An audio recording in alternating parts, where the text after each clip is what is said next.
spoiler warning for anybody who plays the game.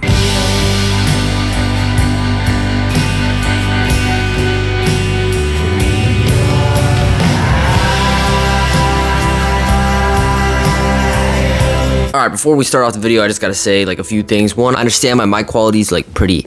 I also understand that the camera is like, also pretty trash. I mean, come on, I have a fan right there because my fan doesn't actually work. I have whatever. Why is that even there? Old Spice. This is not sponsored. I'm gonna put that in the bathroom where it actually belongs. Alright, but we're here to talk about Behemoth. Skydance's Behemoth. Now, I've made like a full series. Hopefully by the time this video comes out, I've posted every single episode. It's good. It's a good game, but it could be great. Okay, here's the thing with Skydance's Behemoth. It's not really about the behemoths. Now, everyone was expecting that it was going to be kind of like Shadow of the Colossus, alright? If you don't know what that is, then kill you. If you don't know what that is, it's a video game where you have to defeat a bunch of giant monsters, also known as Colossi. And that's literally the whole entire point of the game. I think there's 16 of them. What I was expecting from Behemoth was that it was going to be like Shadow of the Colossus, right? But with all of the sort of survival mechanics of The Walking Dead Saints and Sinners. And they have a really in-depth and robust crafting and survival system that I thought they could carry on with that with a more action-oriented game, such as Behemoth. But they took the worst parts of the survival system and put it in Behemoth. No, Behemoth is not a survival game, but it does have a stamina bar for some reason. When you throw a sword like 5 feet away from you, it depletes your stamina bar, which makes absolutely no sense. But I'm pretty sure that's been patched, so. And now keep in mind, I haven't even finished Behemoth right now. I've only defeated like the first 2 bosses. I'm gonna upload this video and finish like actually talking through what my thoughts are through the video once I actually beat the game. But right now, I'm just giving you my thoughts right now, so I have kind of like a point of how I was feeling, and then to the very end of the game, what I feel right now. If we're gonna start somewhere, we're gonna start with graphics, okay? Graphically, this is one of the best looking PSVR 2 games I've ever played. Actually, it's one of the best looking VR games I have ever played. Now, some games have more detail and better textures, but this game's resolution is so incredibly high. That's the one thing that I feel like immerses you most, is when the resolution is super high, because it's Horizon Call of the Mountain, for example. It has a gorgeous world inside of it, but the resolution is pretty low, and it makes the game look pretty muddy and blurry, which I'm not a fan of. But the games that have really high resolutions are honestly more visually appealing to me than something like Horizon Call of the Mountain. If I go from Synapse, which has a pretty simplistic art style, but its resolution is really high, I honestly think that Synapse looks better than Horizon Call of the Mountain, and that's only because of resolution. But if you combine like what Horizon did with high resolution, then you've got something like Skydance's Behemoth or Kayak VR Mirage. That game sucks. The world design itself is really, really cool. You spend a lot of the time of the game in like sort of castle set areas, which can kind of get a little old, but a lot of the architecture is really, really cool. It's not just like a brick hallway, you know? Like in the second area of the game, there's this really cool, I don't even know what it's called. It makes every time I play the game, like I'm just like, wow, this looks so good. Now I know what you're thinking, what the glaze? Shut up. Look, there's a reason why you're watching this video. One, it's either because you're interested in Behemoth, so that's why I'm talking about it, or 2, you're one of my friends and I forced you to watch my video. I see you right there. I see you, Peter. Yeah, I see you, Tommy. But yeah, resolution is really high. The game looks really good and definitely surprised me. When you get into the main menu, I mean, that's just mind-boggling. Shut up. Okay? Shut up. Alright, next thing I want to talk about is gameplay. Like I said, it's not a survival game. It's an action-oriented game, but the thing is, this confuses me so much. Why do we even have a stamina bar in this game at all? Especially in the first hour of the game, it is super annoying. Look, I've heard that they've fixed this, but for anybody who's played it on day 1 or like in the first week, knows that the stamina bar is outrageous. Not even joking, if you drop your weapon or just slightly toss it over to the side, it depletes your whole entire stamina bar, which gets really annoying. Yo, you see this keyboard? It's trash. No, I'm playing. I just can't find like the thing for it. Alright, you don't care. The gameplay is how I imagine Dark Souls or Demon Souls or Elden Ring would be in VR. There is parrying, there are unblockable attacks, and it's all physics-based combat. Your weapons do collide when hitting like certain enemies, or your weapons do stick into enemies. You can cut enemies in half, which feels so good, by the way. There's a lot of weight to everything that you have, which a lot of VR games don't do well, at least. Such as like Batman Arkham Shadow or Asgard's Wrath 2, their combat systems are more arcade-ish, if you know what I mean. Where you don't feel that weight, or it doesn't feel as realistic. It still feels good, don't get me wrong. I love the combat for both of those games, and you don't care. But the thing is that I really do like the weighty sort of Bone Lab, Boneworks, Blade and Sorcery style combat, and they do it really well in Behemoth. And the main thing that I saw from Behemoth wasn't really these like miniature fights with all of these like mini bosses or soldiers or whatever, but instead with the behemoths themselves. So actually getting into this combat system, which is actually the main bulk of the game, surprised me because that's what I wasn't really expecting from the game, but also had me eagerly awaiting another fight because it was really fun. It was actually really good. That is when you get the hang of it, because it does take a while to actually get used to the combat. You're not going to be like straight up really good at it. I sucked for the first, actually I still suck. When you start the game, you're gonna be terrible, especially if you're playing on barbarian difficulty, which I made the poor choice of doing that first. And then I switched to the easiest difficulty because that's what I thought I was on. Getting better at the game allows you to just breeze past like certain sections, which makes you feel so overpowered. And I feel like that's what the game was designed for, just to make you feel super powerful. It's really robust and really fun, which was really surprising to me because I didn't think that they would have a combat system kind of like this. I thought it would be focused on the behemoths, which is the name of the game. I understand that that kind of disappoints people, which is not the bulk of the game. The behemoths, even though it's called that, I know if you like physics-based combat, then you're really gonna like behemoths combat. Although sometimes it can feel a little awkward, like certain attacks just don't register sometimes from the player. All the enemy attacks, they hit all the time. I mean, what is this? By the way, it is finals week. I have 3 exams tomorrow. No, actually I have 4 tests. What am I doing instead of studying? Making a video about Skydance's Behemoth. I got a test about the American Revolution. You don't care. The story for Skydance's Behemoth, I'm gonna be honest with you, I have no clue what's going on. I'm not paying attention to any of the dialogue that's being given out. I don't care. It's not actually saying anything that makes me want to pay attention to it. So why should I care about the story? I kind of get the gist of it, like we're looking for our mom or our family or something like that. We've got this rot inside of us. I don't even know where that came from. We met this guy called Trapper. I guess his real name's Ragnar. There was this skeleton lady that came inside of me. Pause. That got inside of me. Pause. That's inside of me. Yo, I think Saints and Sinners story, the first game, the second game story is boring, but the first game was actually pretty good, and like I was actually interested in a lot of the characters, and some of the characters you gain more respect for, or you make certain decisions and you kill off certain characters, and that actually affects the story. The Walking Dead Saints and Sinners Chapter 2, what even is that game? So if you're looking for like a good story in VR, go play like Metro Awakening or Half-Life Alyx or Lone Echo, but I don't think anybody who was going into the game was really looking for that, was actually looking for behemoths, but guess what? They disappoint on those too. Remember how I said there was like 16 Colossi in Shadow of the Colossus, which was the name of the game, and you know how Skydance's Behemoth, which is the name of the game, Behemoth, it only has 4.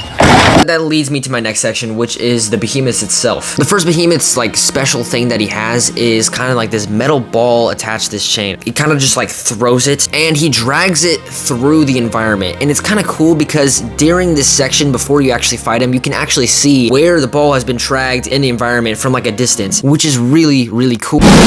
Building this kind of anticipation to finally fight him, especially when you're getting really close to the fight and you just see this massive trail of where his ball was. That sounds really weird. Dragged on this chain, which is, it's just really cool. The fight itself is pretty garbage.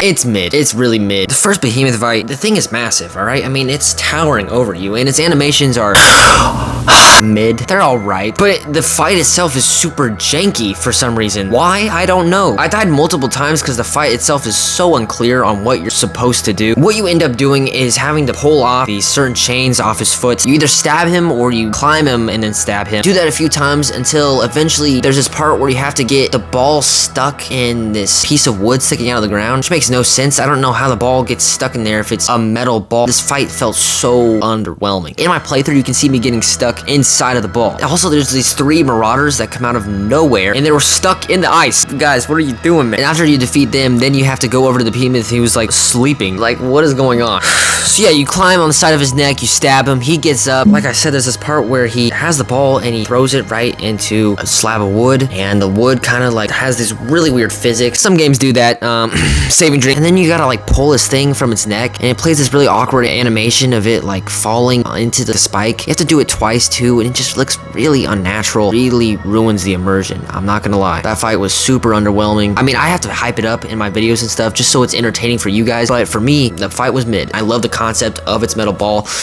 on a chain, but the fight itself was executed horribly. Now, when we talk about the second behemoth fight, that's where it's all at. This thing is a masterpiece. Just like the first fight, this second one is built up throughout the game. I mean, there's this one part at the very beginning of the game where one of the marauders is flying down and just falls onto the spike, which is pretty cool. You look up and you see it flying up above you. And then eventually there's this one part where it's like it catches you on an elevator that's going up, kind of like screams at you, spits at you or something, and then it causes your whole entire thing to kind of break, tumble down into this cave. You see it a second time again in the cave. Another time you see it is when there's a bunch of marauders like just screaming at it, doing absolutely nothing, and they get absolutely shanked off of the cliff. Just shows you the claw, which is going to be a big part of the fight later, where it kind of like scrapes them off, which is pretty neat. And then when you actually get to the fight itself, it's probably the best boss fight in any VR game I've ever played. I mean, this thing is crazy. First, you start off as a normal kind of boss fight where you're just kind of like shooting arrows at weak points and stuff, and it introduces that part where it kind of like comes down, it uses its claw, it's gonna like scratch you and stuff. It uses the screaming mechanic from one of the mini bosses. Talk about the mini bosses later because some of those are kind of atrocious. But like Skydance, come on, what is this, Skydance? Just load in the texture, what are you doing? It's immersion breaking, come on. The first part of the fight is alright. I think it's honestly better than anything that happened in the first fight, but after you take off all the weak points and it falls down, you actually get to ride on it. Okay. You actually get to climb it. You grab its foot, it starts to fly off into the sky, right? And then right when you pop out of the clouds, you just see this beautiful sky. You gotta get to like the front of him to like, you know, kill him. And then you use your grapple, you're kind of hanging off of him. Oh, sometimes when you would attack it and then it would start to spin in midair and then you would just fly off of him and catch yourself in midair. It's so cool. What other VR game is doing that, where you're flying off of a moving creature and then you use your grapple hook to grapple onto him? I mean, that's crazy. And you get to the top, you stab him, then you're just fall. You have to grapple all the way back down to him and stab him one final time to end the finishing blow. It's a crazy fight. One of the best fights in any VR game I've ever played. I don't have much else to talk about besides the mini bosses. I've only faced off, I guess, 4 mini bosses. The first one is like kind of a regular enemy, just like really strong. He wasn't that hard to beat. I mean, if I had to rank the mini bosses that I've played so far, this guy, I give him like a 5 out of 10. The next one though, holy cow, this got me so hyped. I don't know why this fight is so hyped. It's the sword. That's what it is. I know what it is. It's the sword. Look at this dude's sword. Just the pure girth of it, the length of this. Walking into that room and just seeing him pull out the sword out of a bunch of corpses, it's longer than the person who's holding it. That's insane. It's a pretty good fight, and it's a hard fight. And the best part about this is after you kill this enemy, you actually get to take the sword with you. That is so cool. Look at my reaction. Yes! I performed a mercy. What is this? I'm literally screaming, dude. Coughing at the same time because I had pneumonia while I was filming. 10 out of 10 for me. But the next fight with the bow and arrow, it's alright. I'd say it's a 7 out of 10 for me. He kind of like throws smoke at the floor, kind of like Batman over the and then he kind of goes to a different area. You don't really know where he is at all times. Died a lot of times in this fight. It really tested your skills with the bow. One thing that's really cool about this fight is before the fight actually starts, he just shoots 3 arrows that like perfectly go around your hands. Actually, that bumps it up to an 8. I know, stop the glaze. Peter, shut up. I know what you're saying. Shut up. If you didn't say anything, then that's kind of awkward. It really relies on the bow, but there's also like places where you can like use your grapple to move around and stuff, which gives you like more advantages. He only has like 2 attacks where he just spams arrows, and then he has 1 attack where he like throws up 50 arrows and it's 1 hit kill. So that's why it's an 8 out of 10. And then we got the last fight that I've done so far. This one is meh. You know, the first one actually is like a 3 out of 10. It's literally just a regular enemies, but this one is like a 5 out of 10. So basically, this is trying to show you the mechanic of how the bat kind of screams at you and you have to cover your ears so that you don't take any damage. Its entrance isn't as cool as shooting arrows at you or having a massive sword. Instead, she just kind of plops down out of nowhere and just screams at you and you fly back. I don't know what she's fighting with. Bones? Lame weapon too. She either is like throwing it at you if you're from a distance, or she's just continually slashing at you, or she's screaming at you. The fight itself is pretty mid and you can beat it pretty easily. But like if you stay from afar and just like start spamming your bows in your rage mode, just shut. But that's really it. That's all I've played so far, okay, from Behemoth. I'm really excited to see what the next area is and what the next Behemoth is, and also see if the story goes anywhere, because I think it's starting to go somewhere. I saw a little bit after the boss fight, which I actually got a little bit more interested in the story, but I don't think it's gonna like captivate me too much. Like I said, I've got an exam and I'm just like wasting time because I don't want to work on I don't want to study. Like, I'll be alright. I think I'll be alright.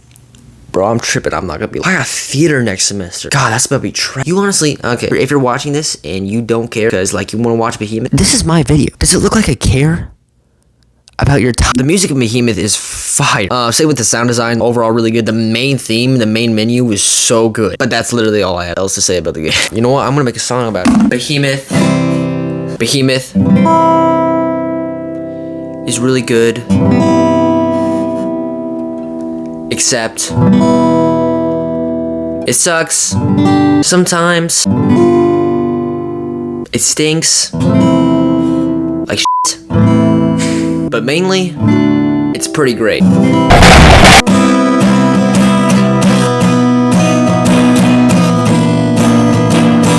Shoot, I hate this guitar.